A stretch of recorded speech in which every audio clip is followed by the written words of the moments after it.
నమస్తే, welcome to our studio. ఈరోజు మనతో పాటు ఉన్నారు ప్రముఖ కార్డియాలజిస్ట్ శ్రీరాములు కడియాల గారు ఫ్రమ్ కిమ్స్. హలో సార్, నమస్తే. ఎలా ఉన్నారు? యా సార్, జనరల్గా చాలామందికి కార్డియాలజిస్ట్ అనేసరికి చాలా ఎక్సైట్ అవుతూ ఉంటారు. ఎందుకంటే మనిషికి గుండె అనేది చాలా ఇంపార్టెంట్. గుండె లేకపోతే ఎవరు బ్రతకలేరు కాబట్టి కార్డియాలజిస్ట్ అనేసరికి ఒక ప్రత్యేకమైన స్థానం ఉంటుంది. అండ్ యాజ్ ఏ కార్డియాలజిస్ట్గా మీరు చెప్పండి సార్, మీ దగ్గరికి వచ్చే పేషెంట్స్లో ఎక్కువగా కార్డియాక్ పెయిన్ గురించి ఎక్కువ వస్తూ ఉంటారా? గ్యాస్ ప్రాబ్లమ్నే కార్డియాక్ అని చెప్పి ఎక్కువ అనుకుని వస్తూ ఉంటారా? ఇది మోస్ట్ ఇంపార్టెంట్ అండి. ఎందుకంటే ఎక్కువ మంది అంటే మాకు వచ్చేది చాలా వరకు కూడా హార్ట్కి సంబంధించి రిలేటెడ్ ప్రాబ్లమ్స్, దాని కాంప్లికేషన్స్ వాళ్ళు ఎక్కువ వస్తూ ఉంటారు. ఓకే. బట్ మీరు అన్నట్టు ఏంటంటే గ్యాస్ పెయిన్ రిలేటెడ్ దానిది కూడా. ఎందుకంటే యూజువల్లీ హార్ట్ యొక్క లక్షణాలు ఎలా వస్తాయంటే ఎక్కువ మనం అనుకున్నట్టు క్లాసిక్ సిమ్టమ్స్ అయితే ఛాతీ నొప్పి రావడం, అంటే బరువుగా గాను, పట్టేసినట్టుగాను, లాగుతున్నట్టుగాను అలా వచ్చేది. అంటే ఎక్కువ ఆ సిమ్టమ్స్ ఉంటాయి అన్నమాట. ఇప్పుడు కొంతమందికి ఏంటంటే ఆయాసం, అంటే నడుస్తున్నప్పుడు ఆయాసం రావడం, లేదు పడుకున్నప్పుడు ఆయాసం రావడం కానీ ఇది. సో థర్డ్ది ఏంటంటే కొన్నిసార్లు మనకి హార్ట్ యొక్క లక్షణం మనకి గ్యాస్ పెయిన్ కదా, అంటే కడుపులో మంట కింద రావడం. అలాగా ఎక్కువ మంట మనం అంటే ఇప్పుడు తినడానికి సంబంధం ఉండదు.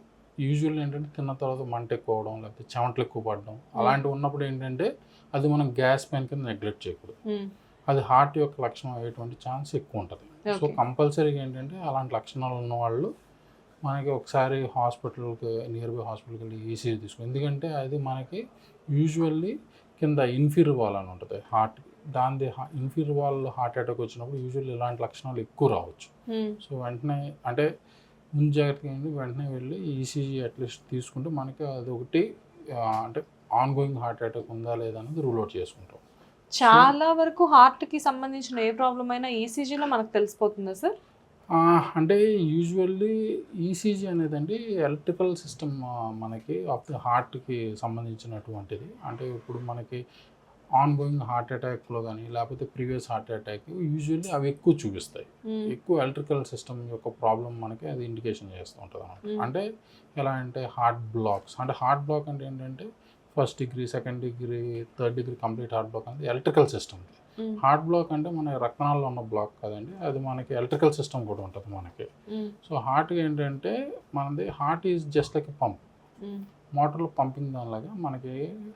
దానికి ఆ మజిల్కి పంపింగ్ చేయడానికి రెండు కావాల్సి వస్తాయి. ఒకటి ఏంటంటే మనకి బ్లడ్ సప్లై.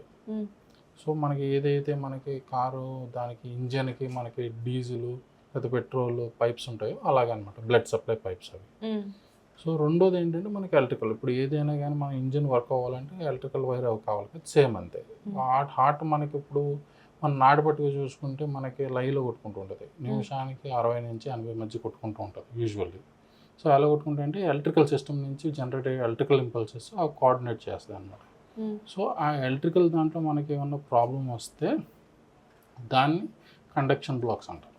సో ఆటని చెప్పడానికి, లేకపోతే రిథమ్ డిస్టర్బెన్స్, అంటే ఇప్పుడు లైలో కొట్టుకుంటుందండి, లై తప్పి కొట్టుకోవచ్చు. ఏట్రికల్ ఫిబ్రిలేషన్ అని, వెంట్రికులర్ టాకికార్డియా అని, వెంట్రికులర్ ఫిబ్రిలేషన్ అని, ఇలాంటి ఇబ్బందులను ఆటలను చెప్పడానికి ఈసీజీ బాగా పనికి వస్తుంది. ఆన్ గోయింగ్ హార్ట్ అటాక్ లేకపోతే ప్రీవియస్గా అయిందాన్ని వాటిని ఇండికేట్ చేయడానికి దానికి కూడా ఈసీజీ పనికి వస్తుంది. బట్ ఈసీజీ నార్మల్ ఉన్నంత మాత్రాన we can't say that it is normal.